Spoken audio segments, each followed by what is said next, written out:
Long before Egypt became a land of tourists, museums, and textbooks, there existed another Egypt, an Egypt of silence, an Egypt where certain locations were never marked on maps, places where even priests were forbidden to enter without permission.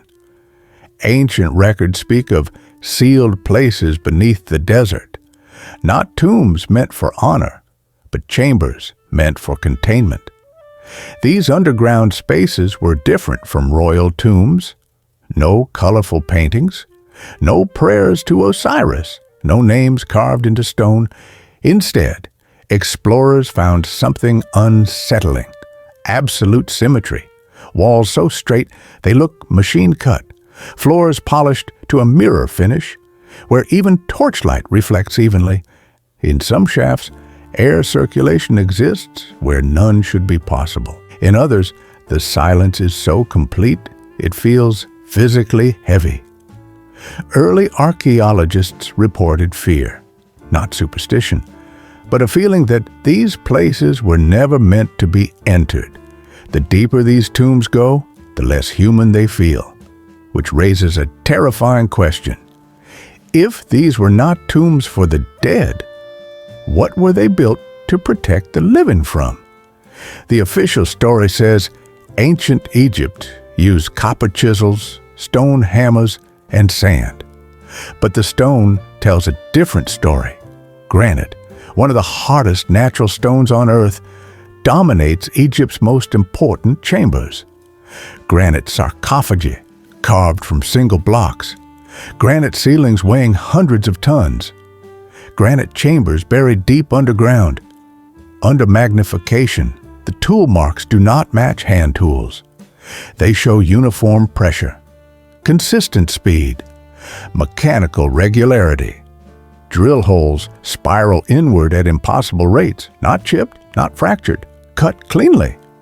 Modern engineers agree on one thing: this level of precision requires advanced methods that should not exist in a Bronze Age civilization. Egypt didn't experiment, they executed, and execution requires mastery. The uncomfortable truth is this: ancient Egypt inherited knowledge. They did not invent it from scratch. Egypt was ruled by kings, but controlled by priests. These priests were astronomers, mathematicians, engineers disguised as mystics. Sacred texts speak of voices that move stone and breath that opens the earth. For centuries, these phrases were dismissed as poetry, but modern science has reopened the case. Sound can alter matter. Vibrations can reduce friction. Frequencies can weaken stone. Certain chambers amplify low-frequency sound. Others absorb noise entirely. This is not accidental architecture. It is designed acoustics. What if Egypt used sound-based technology to cut, lift, and place massive stones? And what if this technology was considered too dangerous to leave unguarded? That would explain why no manuals exist, why instructions were never carved, why knowledge died with those trained to use it. Beneath the desert lies another Egypt, a hidden grid of shafts, tunnels, and chambers. Some align with water sources, others with stars. Some align with nothing we can explain. Granite plugs block certain paths, weighing more than modern cranes can lift. Why block a tunnel permanently unless what lies beyond must never be reached again? Sensors detect magnetic anomalies near these locations. Temperature changes, unexplained electromagnetic readings. Egypt's underground network behaves less like tombs and more like infrastructure. Infrastructure serves a purpose, and purposes are not buried without reason.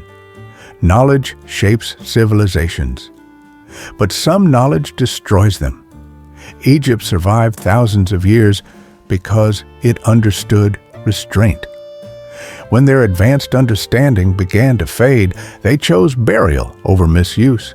They sealed chambers, turned engineers into gods, and let myths replace truth. What remains is not ignorance, it is a warning. The tombs do not guard the dead. They guard what humans were not ready to inherit. Ancient Egypt was not primitive. It was careful, and the deeper we dig, the clearer their message becomes. Some knowledge is buried for a reason.